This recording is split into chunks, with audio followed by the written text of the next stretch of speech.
Let's start by creating a new graph under the metallic roughness template and make sure you're using 16 bits per channel.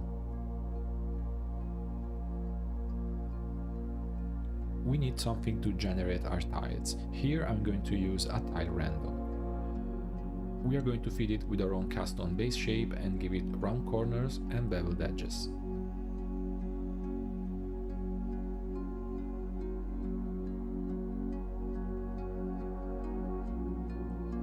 We can make use of our height map by enabling some real displacement in our 3D viewport, under Material, Default, Metallic Roughness, Tessellation and Displacement, and by playing with the tessellation factor and scale sliders. I'm now going to add a tilt to the tiles by multiplying a linear gradient on top of our base shape.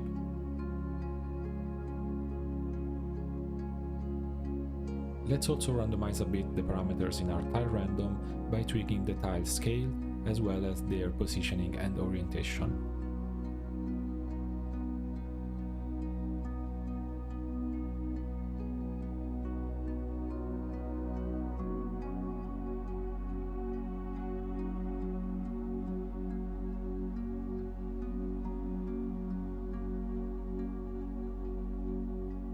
We now need to focus on the edges of our tiles, giving them a less uniform and more chiseled look. We can achieve that by using a slope blur node. Slope blur is a type of directional blur that blurs an input image by means of a slope mask. It has three modes. Min is going to push the dark areas into the brighter areas, max is going to do the opposite, while blur is a mix of the two.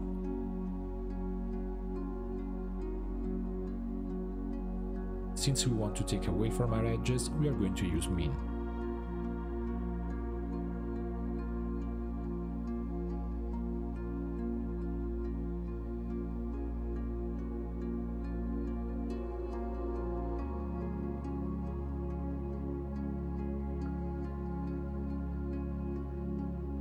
Let's now blend it back with our original composition in order to have more control on how the slope blur is affecting our tiles.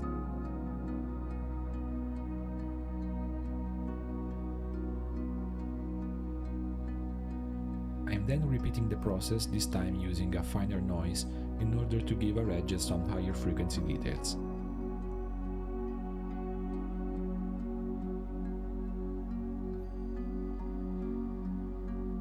And as I'm doing this, you can see that our slope blurs are also affecting the surfaces of our tiles. We may want to control how much of that is going to happen, and we therefore need an edge mask.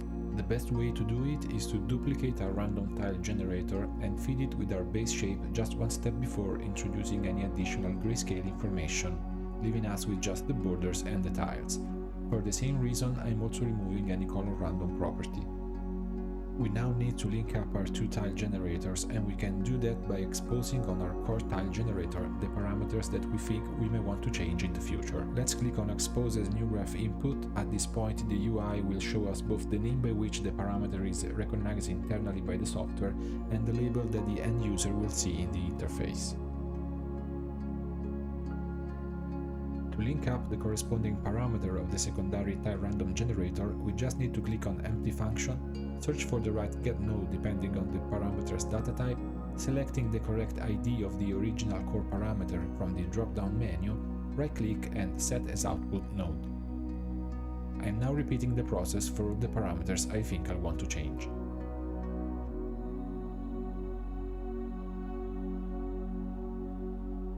Let's now double-click on an empty part of our graph to preview the exposed parameters, and let's play a bit with them in order to check whether we linked everything up correctly.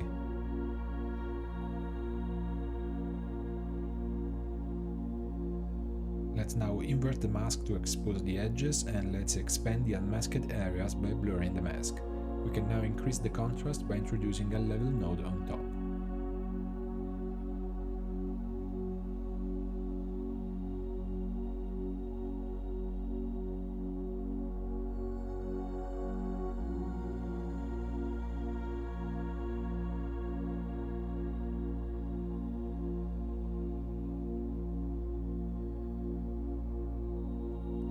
Let's tighten up our composition a little further by adding a level node and pushing the mid slider to the left.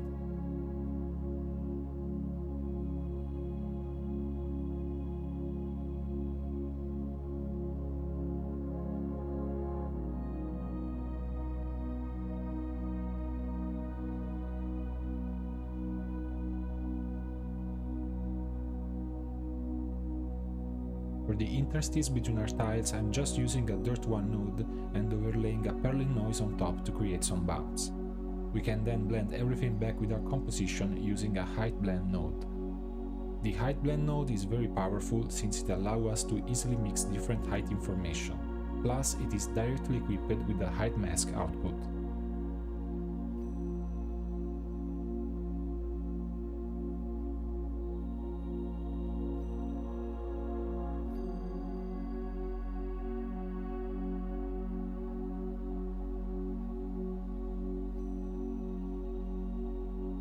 I'm then going to create some bumps also on the surfaces of the tiles by overlaying once again a purling noise on top of everything.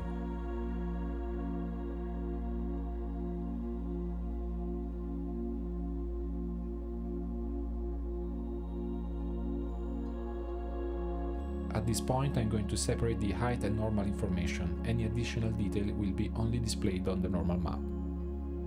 Let's move on by adding some dents and cavities to our tiles, by subtracting a dirt noise from the overall composition, and then going to mask out some portions by using a grunge map.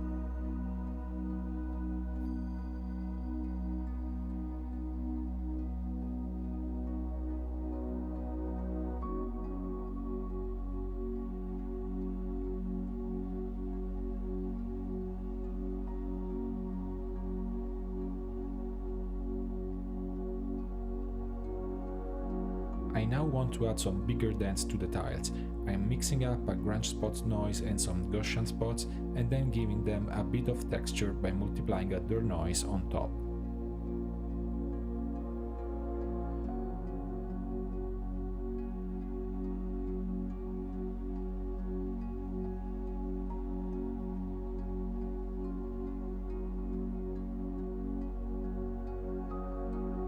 Let's now warp the result a bit by using a Gaussian noise as the intensity map. I'm using the same Gaussian noise to mask the output.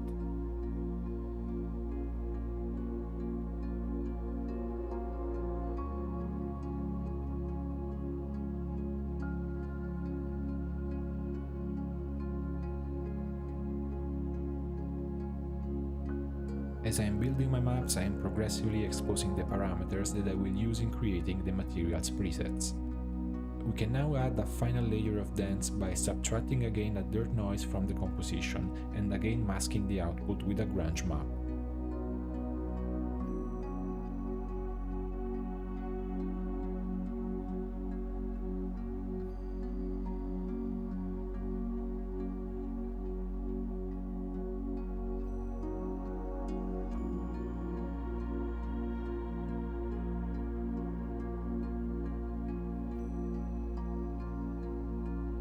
Finally, I want to add some relief to my normal map by using a galvanic noise.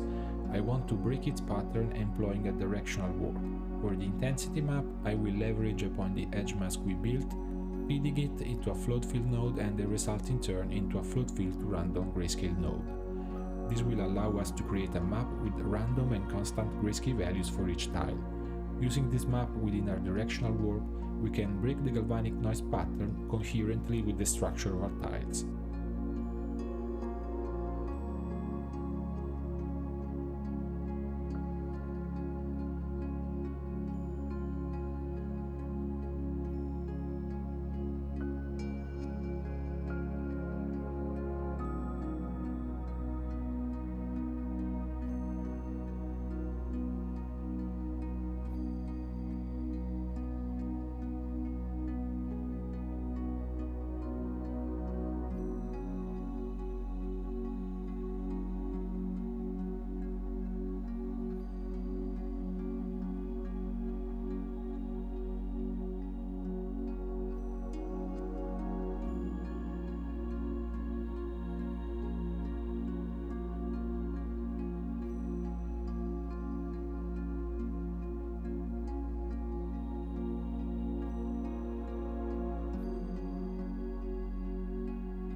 We will keep our roughness map pretty simple. I'm going to invert our warp galvanic noise as I want the reliefs to be a bit glossier than the rest, and I'm going to mix it up with a uniform color.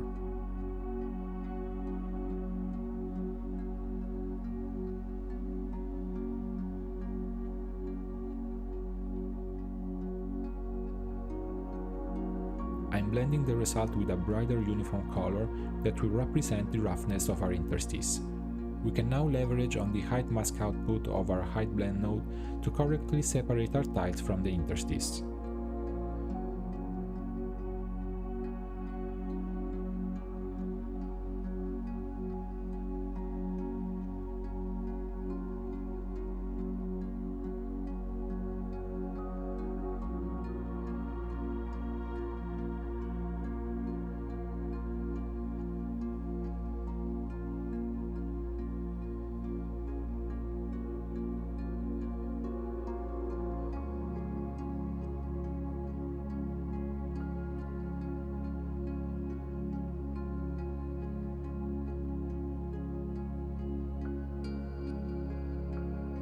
For the albedo map, I will start by remapping a fractal noise to some of the colors sampled from a reference image. I will then create a darker version of it and blend the two gradient maps together using my warp galvanic noise as a mask, as to give the reliefs a darker tone.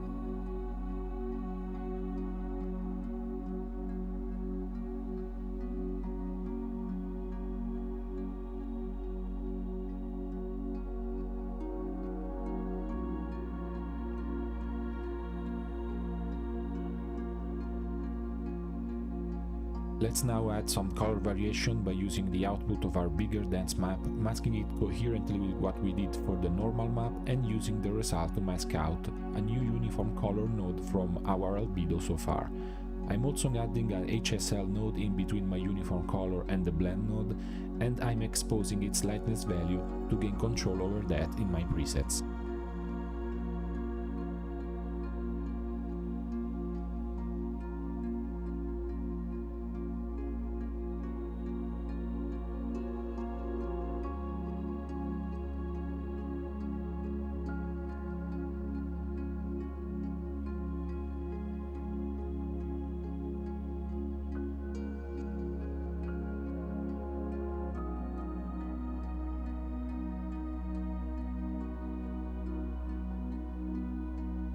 I will then repeat the process, this time using the dirt noise that is feeding our additional dents in the normal map.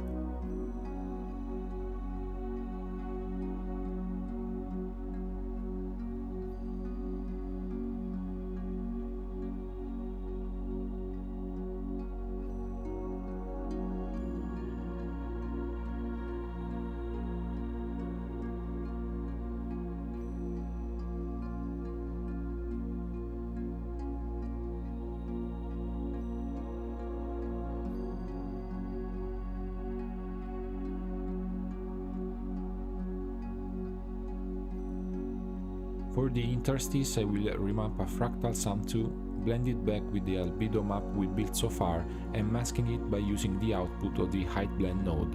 Again, I'm using an HSL node to control its lightness value.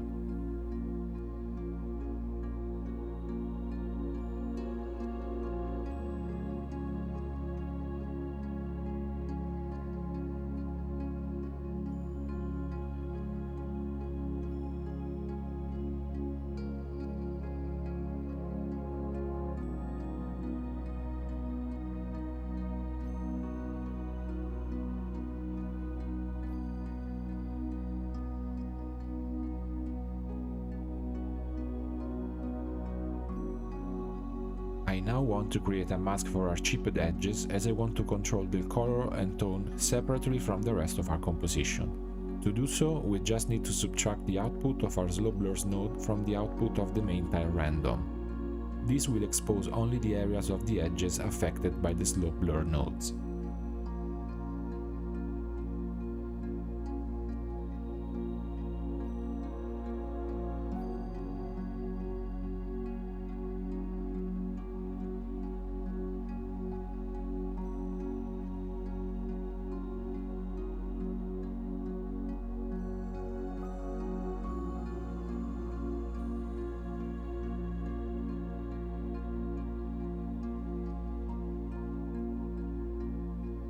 Finally, we can transform the output of our float fill to random grayscale node into color information by passing it through a gradient map node. We can then overlay this on top of everything to give each tile a different color variation.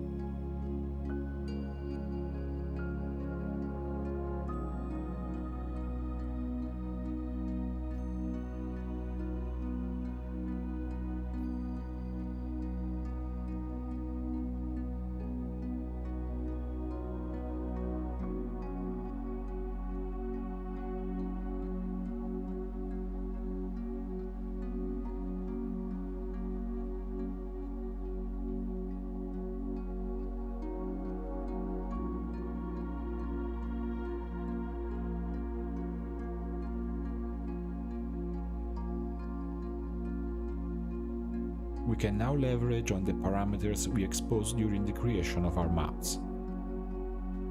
Here I'm building my first preset based on the displayed reference.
You can build as many presets as you want. Under Input Parameters, just click on Presets, type in a name and click on New.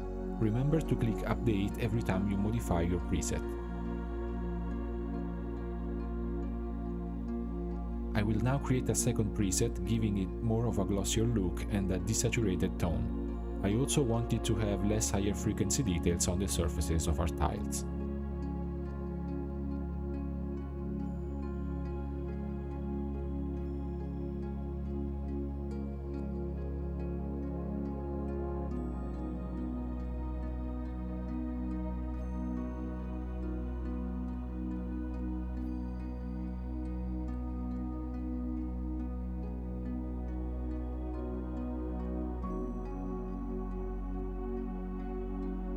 Once finished, you can simply switch between your presets by selecting the one you want to use from the drop-down menu.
To use your material in other 3D applications, you can either use a dedicated plugin when available, or you can manually export the maps from Substance Designer. I'm going for the manual export here. Make sure you're selecting the desired output resolution and that, since we're going to use it into Blender, the normal map is set on OpenGL. Choose your formats and paths and click Export.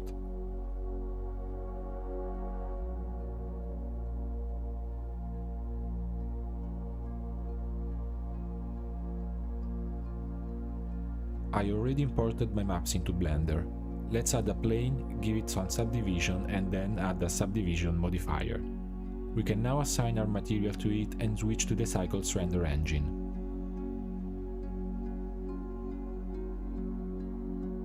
Go into your Material tab and under Settings, Displacement, change it from Bumps Only to Displacement and Bumps.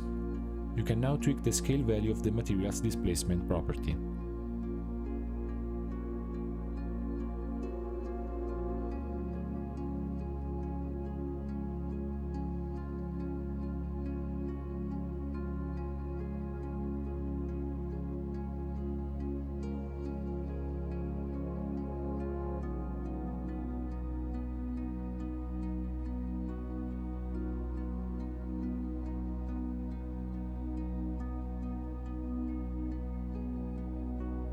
I'm now duplicating the plane and assigning the maps belonging to our other preset.